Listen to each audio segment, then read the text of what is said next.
Hey, you want to go see the turkey?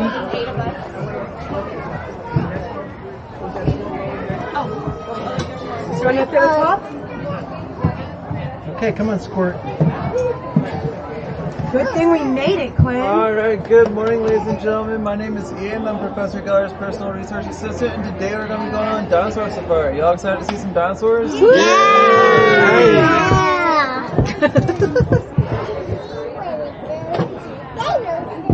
Alrighty guys, now here momentarily we're going to be going up the hill and through a time portal. But beforehand I just want to go over some quick easy rules.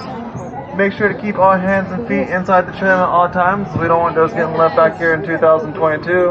And make sure to keep all personal belongings aboard the trim so we don't want to lose the dinosaurs' habitat. And we'll be on our way. You ready? What did he say? What are the rules?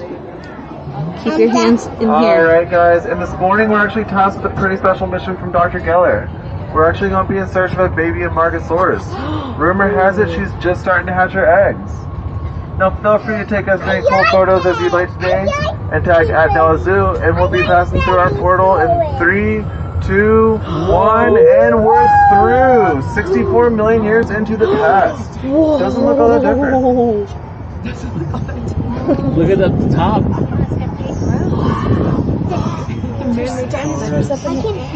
You can hear it? See him? Oh, and it looks like we found our first dinosaur this morning, the Spinosaurus. Look, Evan. Now this guy was one of the first aquatic dinosaurs we've ever discovered. He's home to saltwater, as the first ones were found in the Baltic Sea. He's also a pescatarian, which means his diet consists mostly of fish. Ooh, yummy. He likes fish. Whoa, look, that one's moving. Alright, and they say everything in Texas is bigger, and I sure do believe it, because up next we have the Quetzalcoatlus. Look, it's moving. Now this guy was originally discovered in Texas with a wingspan of over 30 feet. That's the size of an F-150 truck. Whoa. Now, unlike most modern day birds, he actually does not like to flap his wings to fly. Instead, he'll find a pocket of air and go for a gliding flight of about 12 miles. But on the windier days, he could actually catch a flight of about 20 miles. Well, yes, good morning, buddy. Kind of. Look at that one over there, look. Alright, and it looks like we better stay aboard our tram today, as it looks like Ben and Jerry have once again escaped their pen. Oh no, they're outside of the They're outside! On this side. Jerry. Look at that one, has fish in it. And over here, it looks like we found ourselves a wild Suchomimus. Now, the Suchomimus is closely related to the modern-day Nile River alligator, and you can usually find him swimming around in some freshwater bodies. Similar to our Spinosaurus friend, he's also a pescatarian, which means he likes to eat only fish. Yeah, Fish in his mouth, you see it? Now, when this guy gets bored of swimming around the water, he can actually hop up on his hind legs and walk around on the land. Whoa. It sure would be wild to see one of these guys pop up out of the Dallas River. Now here at the Dallas Zoo, we always like to be mindful of our water usage. We always try to be mindful when we take a shower, make sure we turn off the water when we brush our teeth, Yeah, do he's the dishes. That way our aquatic friends like him can have a nice, safe habitat. Did you hear that? We gotta be careful with our water. Oh my gosh, look at it. And make sure you guys keep your eyes peeled towards the sky today, as you might actually see a couple pterodactyls out and about. Yeah. Oh, look at that. and over here it looks like we have a mama Stegosaurus and her baby. Now the baby Stegosaurus can come in at about 6,000 pounds, whereas mama comes in about 12 to 13,000 pounds. Wow. These guys are herbivores, which means they like to eat their leafy greens, and it looks like they might be running into a problem from our Allosaurus up here. Now the Allosaurus is a carnivore, which means he likes to eat meat. And he's distinguished by those 3 big sharp claws on each hand, measuring about 7 to 8 inches long. That's the size of a banana. And his mouth is lined with about 70 razor-sharp teeth that are similar to that of a modern-day snake. But I wouldn't worry too much about our Stegosaurus friends, as they have those armored-like plates on their backs, known as scoots. And Mama can swing her tail side to side like a whip and use those spikes to help defend her baby.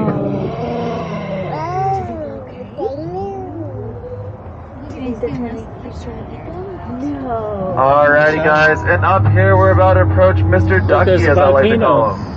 Or as he's possibly known as the Parasaurolophus. Look at that. Look. Yeah, look on this side. Look this side. Now these guys are fairly new to our region, so we're still doing gathering intel. We are still gathering intel and doing research. But we do know these guys were originally discovered in the great southwestern parts of North America. That fin on the back of their head can help them stay cool in the hot climates as it allows air to pass through their skulls.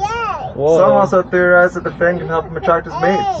And it looks like Mama better be careful this morning, as she might have a predator after her nest. Look, you see the eggs? Let's see the eggs. Alright guys, and make sure you guys stay on high alert, because I've been getting lots of reports this morning of baby T-Rexes out here on the loose. Look at the T-Rex.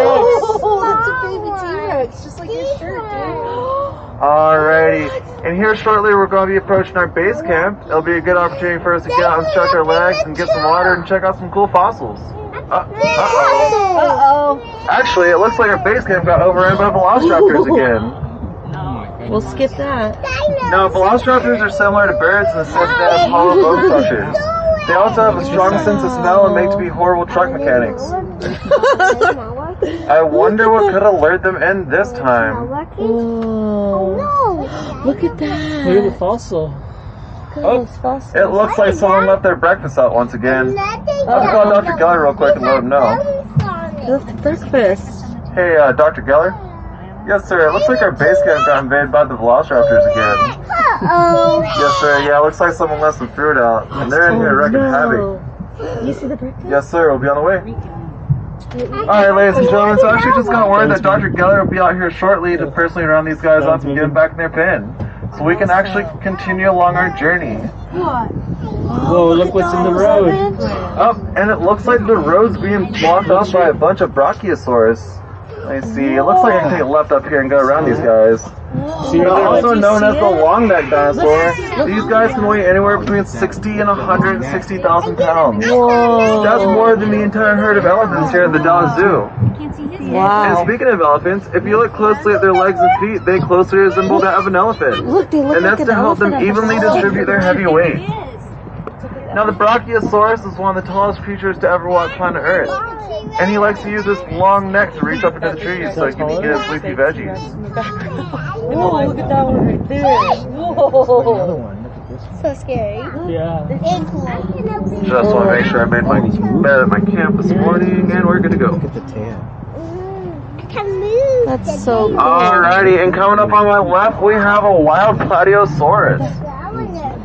Now we're actually unsure if this guy used to walk around on his hind legs or all four, because he does have some pretty strong front arms. He definitely doesn't like to skip out on arm day. He has about 5 razor-sharp claws and a mouthful of sharp teeth, but don't let that fool you, because this guy's actually an herbivore. That's right, he likes to eat his veggies. And over here to our right, it looks like the Brachiosaurus is having a little chit-chat with our Dilophosauruses. Now these guys are similar to birds in how they interact with their environment, and they actually like to make noises similar to the jackals we have here in Texas. Wow. It's believed these guys used to hunt in packs. We found an excavation site in New Mexico. There's about 500 of these guys buried all together. the baby one of those. And it looks like we found our Papa Stegosaurus. Probably out on a little morning foraging mission. Hopefully makes it back to Mama and his baby soon. There's another one. Oh, alright. Now does anyone know the name of our spiky friend right here? Who's this one? Is that Stegosaurus? This guy's known as an Edmontonia. And he's actually related to our state lizard, the Texas horned lizard. There's 2? He's distinguished by those beautiful osteocytes he has all over his body.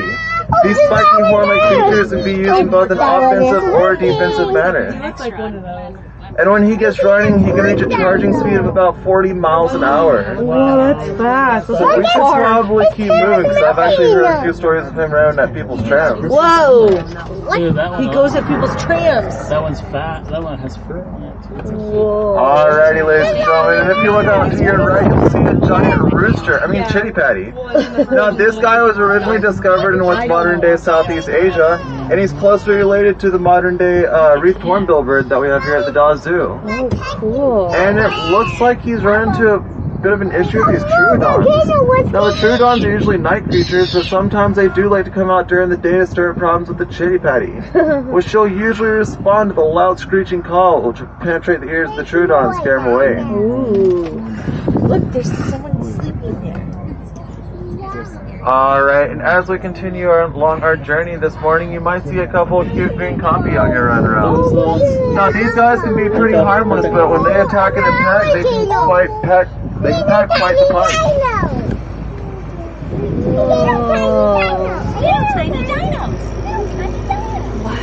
Alrighty, you guys, and it looks like we found some Dilophosauruses. Look at it. Now I'm gonna let you guys in on a little rumor about these guys.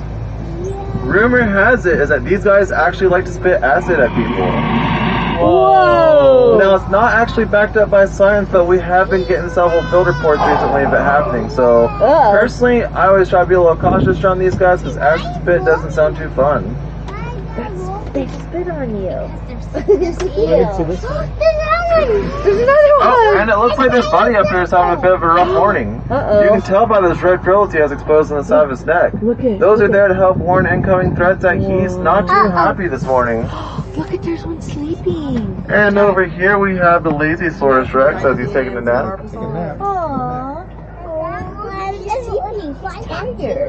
Alrighty guys, and here we are entering our family research zone. And it looks like our first family up here on the left is a family of Quetzalcoatlus. Now these pterodons usually like to build their nest at the top of a tall cliff, but something was messing with their nest, so we have to relocate to the Dallas Zoo so it could raise its babies in a nice safe environment. See the nest? Yeah. Alrighty, and out here to my right we have the Dilophosauruses. Much like the Triceratops, this guy actually has 4 horns on his head, and a beautiful red crown. Now if you take a look at our babies, she actually does only have 2 horns, but as they get older and mature, the other 2 horns will shortly grow in. Now the way the Dilophosauruses likes to raise her family is it's kind of like a communal effort. So mama, papa, family, friends, strangers, they all help take care of the young. So it kind of takes a whole village to raise one of these guys. That's awesome. Oh, and over here it looks like we found our Margasaurus. In perfect timing. It looks like those eggs have just started to hatch. Mama seems to be pretty happy that our newborn babies are doing pretty healthy. We should go have some photos for Dr. Geller. I'm sure he's going to be super excited to hear about this. Alrighty guys, now we'll have to be a little cautious as we approach this next guy because he is a Tyrannosaurus Rex. Also known as the T-Rex, he's one of the most commonly recognized dinosaurs. That's like him. You see it on your shirt. He has a fighting force of about 12,000 pounds. That's the equivalent of an elephant sitting down on you. And she can get running at a speed of about 45 miles an hour. But if you ever find yourself being chased by this little girl, don't worry too much. All you gotta do is take a quick left or right turn, and she's not too agile in the turns. Now if you take a look to her left, you'll see that she has some newborn babies. Now the way the T-Rex likes to lay her eggs is she'll typically lay the eggs in a traditional nest, and then cover them up with mud to help them stay warm and incubate, similar to a modern day turtle. That's so cute. But Mama seems like she's a little upset right now, so we're gonna keep on moving because we don't want to make her too upset this morning. She's so mad. Alrighty guys, and on up ahead we have the Deinonychus. Personally, I like to think of this guy as like a prehistoric vulture. He likes to scavenge for food and eat just about anything he can get his hands on. His body is lined with these hair-like feathers, and I think I see what upset our T-Rex. It seems like these Deinonychuses have tried to steal our breakfast. Yeah. Alrighty guys, and up here we're going to go ahead and butt on in with the Cabbie Caposaurus. Now the Cabbie Caposaurus is distinguished by her spiky face and her skull which protrudes about her skull which protrudes above her head. Her skull is about 10 inches thick, and when they're babies, they'll actually intentionally crack their skulls open just so they can grow bigger and stronger. These guys will fight literally just for fun in order to help attract a lady packy. They fight each other. Oh, I don't see the babies. So I don't know about you guys, but button heads with one of these guys would not be too fun. So we should probably keep on moving. Alrighty guys, and here we are approaching our time portal once again. This time we'll be going into the year 2022. Home of hot dog and smartphone. In 3, 2, 1, and we're through! Back to 2022. I really hope you guys enjoyed your dinosaur safari this morning. And if you got any cool photos or videos, make sure to post them on social media and tag at @DallasZoo/# Dino Safari. They tag those pictures. So, way fun, huh? Alrighty, you guys, please be careful as you exit our time traveling tram and have a fantastic rest of your morning. Thank you. You did a great job. Thank you. I always forget how to do it. No, this way. I mean, if you want. There we go.